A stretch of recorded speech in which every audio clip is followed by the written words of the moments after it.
Being an over-the-road trucker means living life in bursts. One week, you're hauling produce from Texas to Michigan, and the next, you're lucky enough to get 3 full days off. That week, I had just wrapped up a brutal 12-day run hauling refrigerated freight cross-country. By the time I rolled back into my neighborhood, I was running on caffeine fumes and fried nerves. All I wanted was sleep, a home-cooked meal, and to crash on my own couch. I live in a quiet, gated HOA community outside of Phoenix, not the kind of place that usually welcomes big rigs. But I wasn't causing a scene.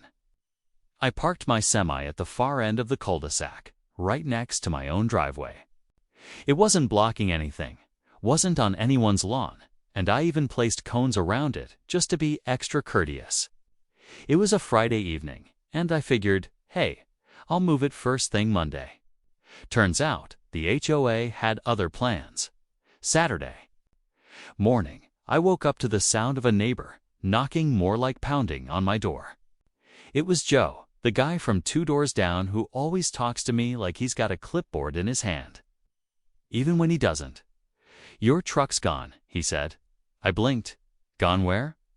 "I thought maybe you moved it during the night, but I just saw a tow truck hauling it out through the gates. A big commercial wrecker. The whole thing looked like a military operation." I froze. My mind couldn't process it. My truck, my livelihood, was just gone. No warning, no call. I bolted out the door in nothing but a hoodie and gym shorts, hoping I was somehow dreaming. But when I got to the street, there it was, an empty space. The cones I'd placed were knocked over. Tire marks from the wrecker were still fresh on the asphalt. I tried to keep it together, took a deep breath, called the number for the HOA's emergency contact line, and, to no surprise, it went straight to voicemail. I left a message that started politely but turned into a storm of frustration by the end. Then I called around to local towing companies. After the 4th one, I found the right one. My truck was sitting in a commercial vehicle impound lot 45 miles away, behind a locked gate, racking up storage fees by the hour. When I asked why they towed it, the dispatcher said, HOA. Said it was violating community rules. It's unauthorized vehicle, oversized, blah blah blah. We just do what we're told. Here's the thing. The HOA bylaws are vague. They say commercial vehicles may not be stored long-term in the neighborhood. But I was parked for less than 12 hours at that point, and I wasn't even storing anything. I wasn't unloading cargo, revving my engine, or blocking mailboxes. It was just sitting quietly by my driveway, bothering absolutely no one. That's when the rage started building. I called up the HOA office again, this time during business hours, demanded answers. The receptionist put me through to the community manager, a smug woman named Patricia, who sounded like she'd swallowed a rulebook. "I'm sorry, Mr. Hayes," she said in that syrupy, fake sympathy voice, "but commercial vehicles of that size are simply not allowed within the community limits, even temporarily. We have to enforce the standards equally." I replied, "So you just have my truck towed without even a notice? No fine, no warning, no sticker on the windshield?" She hesitated. "We emailed you a notice at 6:13 p.m. yesterday." I checked my inbox. Sure enough, there was an email sent hours after I'd parked and less than 30 minutes before it got hauled off. No official letter, no knock. Just a digital note sent after hours. "I haul freight for a living," I snapped. "That truck is how I feed my family. Do you understand that? You just cost me thousands in downtime. Who's paying for that? We're not responsible for lost income," she replied. "You may appeal the action at next month's board meeting next month." By now, I was beyond angry. This wasn't just bureaucracy, it was a power play. Someone on the board saw my truck and decided it didn't fit their pretty little HOA image.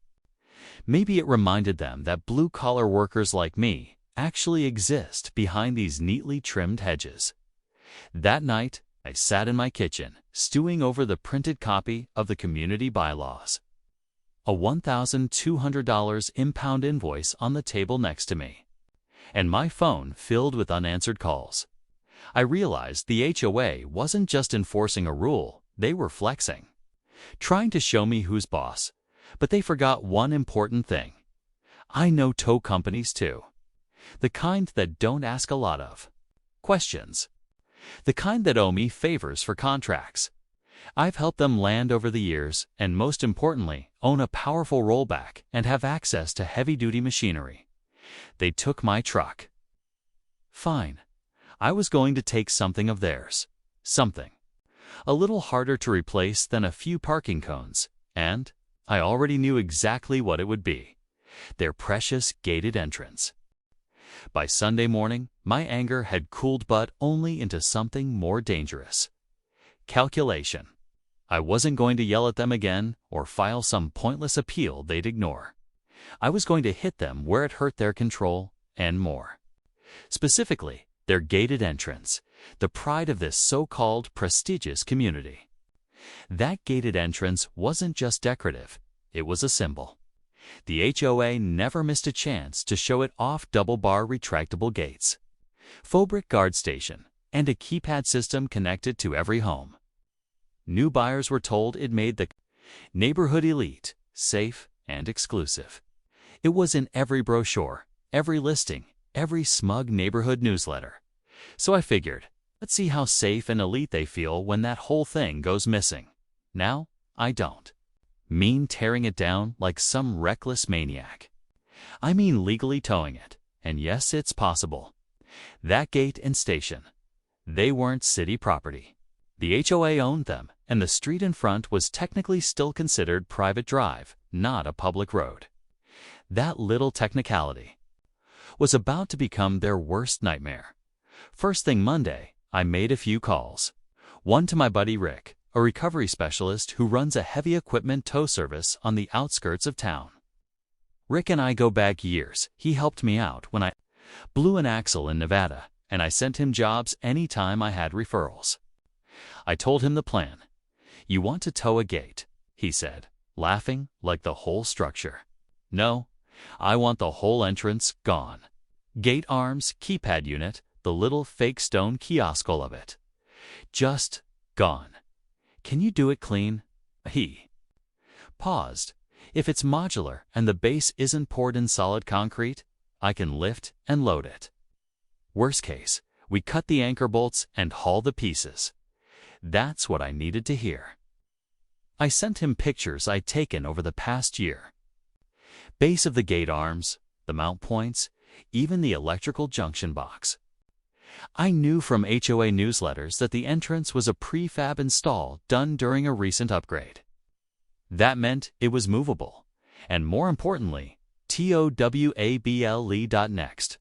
I checked the rules again. The community entrance was HOA owned, and any structures not directly tied to utility infrastructure weren't protected as critical assets under city law. Technically, that meant if someone claimed those items were illegally installed or creating a traffic hazard, a tow could be justified, especially if it was done through a private contractor. And Rick, he had the license by noon. I had my plan. I called Patricia, the HOA manager, and told her I'd be picking up my semi that afternoon. I didn't say anything else. No threats, just calm, polite, eerie quiet. I could hear the suspicion in her voice, but it was too late. At 3:15 p.m., Rick's flatbed arrived at the edge of the community. He brought 2 crew members, heavy-duty tools, and a modular lifter. I rolled up behind him in my own dually pickup, vest on, clipboard in hand. We didn't sneak, we didn't hide. We parked right in front of the gate, hazard lights blinking. Like it was just another job. A couple of neighbors walked by and stared. One of them even waved. Rick's guy began loosening the bolts on the gate's foundation. Another started unhooking the keypad wiring. It was all done professionally, like it was scheduled maintenance. Within 20 minutes, the gate arms were disconnected and loaded onto the truck bed. The faux brick kiosk. Turns out it was a hollow shell bolted into a steel base. They hoisted it up and strapped it down. At 3:42 p.m., the entire gated entrance, gate arms, post columns, security keypad, and the kiosk was gone. We didn't damage anything. No wreckage, no vandalism. Just a clean, professional removal job. We left orange cones around the area and a bright cello warning sign that read, "Security access temporarily unavailable, contact HOA for details." That part was key because now the HOA had to field every single complaint, phone call, and accusation from residents. Wondering why their precious gate system was dismantled in broad daylight, I was halfway back to Rick's shop with the gear loaded up when my phone exploded with calls. First came Patricia. "Mr. Hayes, what have you done?" she shrieked. Double quotes. "Oh, you mean how I towed my own truck without notice? Funny, right? That gate was community property. And my semi is my property. What's the difference? Had it hauled off without a real violation. I figured I'd return the favor." She threatened to call the police. I encouraged her to do so. "Please, let's have this conversation with law enforcement involved. I'd love to explain how the HOA damaged my business by seizing my truck illegally." There was a long pause, then a click. 5 minutes later, I got a text from an unknown number. It was a board member, one I'd spoken to during a past HOA vote. He was furious, but not at me. "What are you doing? People are trapped in the neighborhood. The gate won't open, deliveries are being rerouted, and half the residents think we've been robbed." I replied with one sentence: "Maybe don't tow people's trucks if you can't handle your own stuff getting towed." By the time sunset hit, social media posts started popping up in the neighborhood group. People were asking why Amazon couldn't deliver. Others joked about the mystery crew who disassembled the gate with surgical precision. One even posted a meme: "HOA, we are the law." Also, "HOA, please bring our gate back." That night, I parked my newly retrieved semi right in front of the now exposed entrance. Not on the sidewalk, not on the grass, just there. Perfectly legal, perfectly visible. My truck, my rules. And while the HOA scrambled to explain what had happened, I sat back and waited for the chaos to reach a boiling point, because this wasn't over, not by a long shot. By Tuesday morning, the neighborhood had officially descended into chaos. With the gates gone, residents were furious. Some were demanding to know who vandalized the entrance. Others were just confused about why there was no announcement. No notice, no explanation, just a wide open road, orange cones, and a missing kiosk where their access codes used to be typed in. Delivery trucks were zipping in and out like it was a free-fall.